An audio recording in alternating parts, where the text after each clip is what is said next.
Hi guys, welcome to We Are Tottenham TV, and this is our post-match instant reaction show to the Tottenham Hotspur 4 Newcastle United 1 drubbing of the Champions League club Newcastle United. They were tired, we showed more legs, we put them to the sword. I'm Barnaby Slater from the Spurred On podcast. I'm here with Marlon from Southview COYS. Marlon, initial thoughts after that win? I think I was probably the only man who supported Tottenham that was confident about today. You were from the start. I said from the get-go, for me, there was a lot of things against Newcastle more than they were against us. And when I saw the changes as well, I saw what Ange was trying to do. Do you know what? And that's the thing. I think Ange plays a very important part in this, because not only does he bring Richarlison in, right? And I thought, when I saw that, why is he playing Richarlison on the left? But actually to swap them over. And I think that was key. And having Sarr back in the middle was absolutely masterclass. Completely agree. How big, we'll get on to Sarr, how big could it be for our season that Richarlison has now scored a couple of goals and enables Ange to have that choice as to whether to play him on the left or the centre, rather than just being on the left or on the subs bench? Look, I'm not going to get carried away with Richarlison yet, because he needs look, today, brilliant. Actually, for him today, he's come in, done well. There's a few bits and pieces I still think he needs to work on, right? But because of the way Newcastle were today and the way he was holding it up, he was playing it through, and he had a slight connection with Kulusevski, right? But he does score the 2 goals, which is the most important thing. He needs to carry this on. If he can carry it on, I want him to shut not me up. I want him to shut up all the Spurs fan base and get to a point where we're going.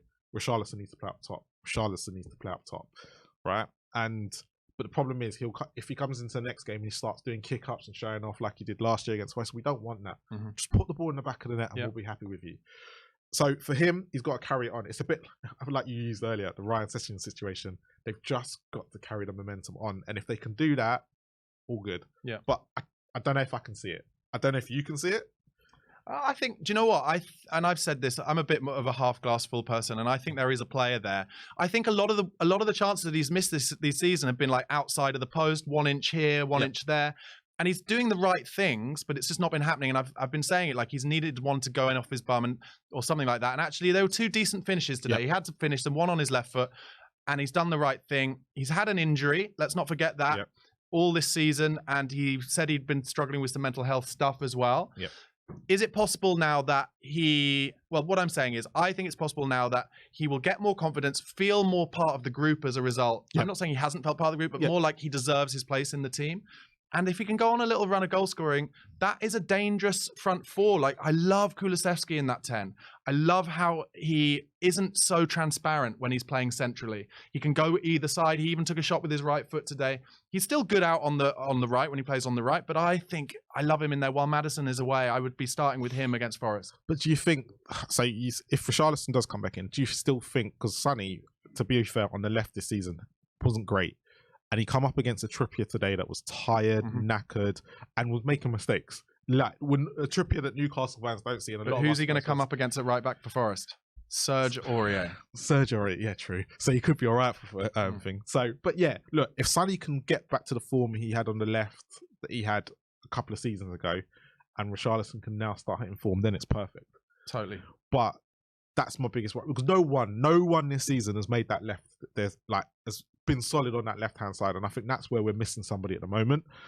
But today, if that is our front 3, Johnson, we'll get to him in a minute. But but that front 3 today will be able to score chances, get it in the back of the net, and that's all we need from the 3 of them. We don't need all this getting it around the box, shots tamed and stuff like that. We need goals in the back of the net and shots on target. Yeah, let's talk a bit about Pat Matasar then, because he, for me, is the player who maybe I have underrated.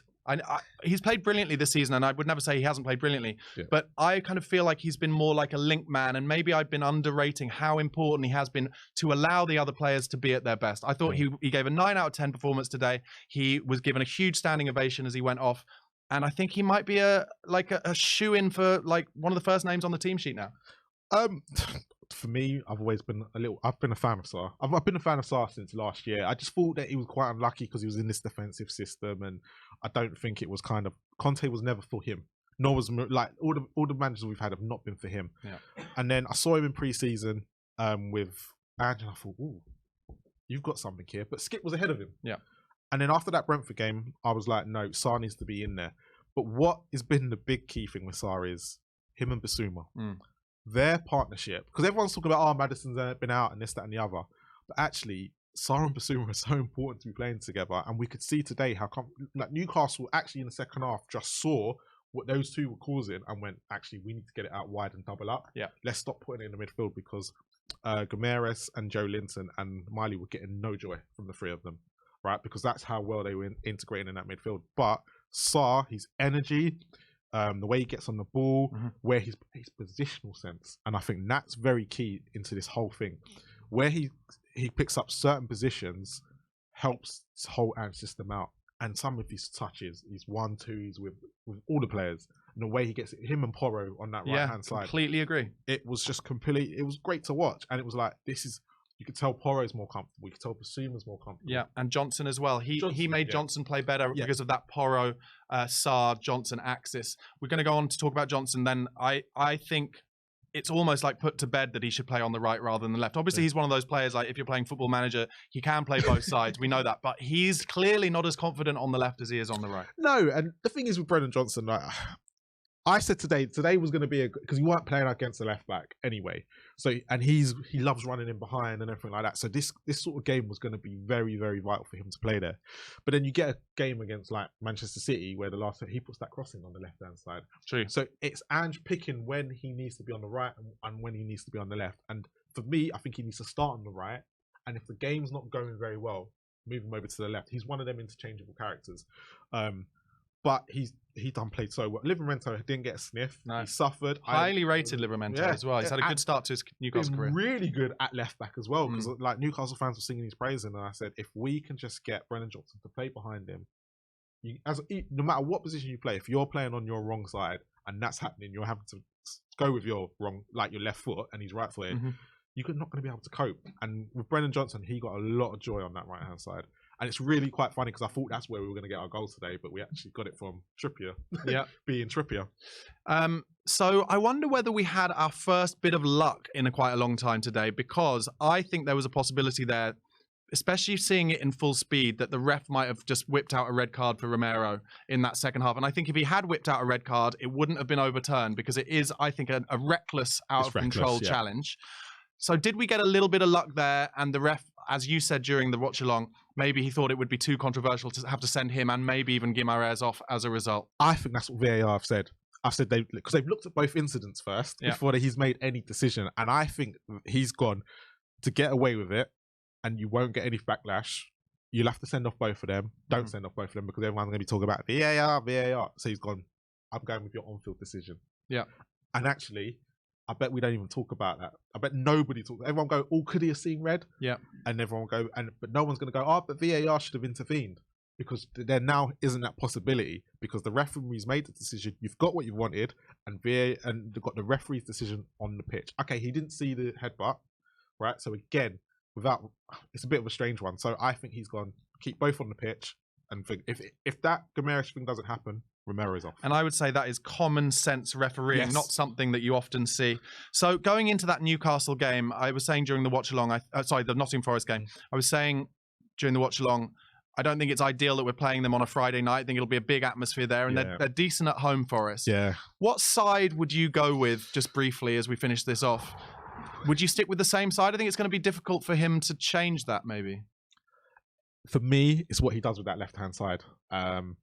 I don't know if I want Son out there, but you can't drop Richarlison after 2 goals today. Son made 2 goals as well. Yeah, but I think that was more down to who he was playing against, and I think you ain't going to come up against a tired Aurier. Yes, he makes mistakes, and whoever plays right back for them, you're not going to come up against the same caliber as like Trippier's played 5 games in a row. He had a game on Thursday. He's in the wrong side of his 30s, so Son is going to get the best of him, but you maybe have to. You probably will have to go with that, and then if it's not working, change it. But would you stay with Decky in the 10 and Gio on the bench? Decky has to stay in the 10. Yeah. Decky has, that's the thing. I'm not taking Decky out of that number 10. Stick Decky in the 10. Leave Gio on the bench. He's proved today that it can be done. Even though I think Gio's probably more suited to away from home than he is at home. Just after that Man City game, but I'd probably go with the same and then tweak it if Ange needs to on Friday. It's yeah, you kind of have to look at that and go, that's what's got me out of trouble. Yeah. Let me stick with it. Brilliant, Marlon. Thanks so much. Guys, thank you so much for watching. Let us know in the comments below what team you would pick for the Nottingham Forest away game on Friday. Come and give us a follow where we make our content. I'm at @BarnabySlater_ on YouTube, where I do a daily Spurred On podcast. And also, if you listen to podcasts on Spotify or Apple Podcasts, give me a follow or subscribe there. Marlon is available at Southview COYS, where he and Ash Matic make some amazing content. Please do check them out.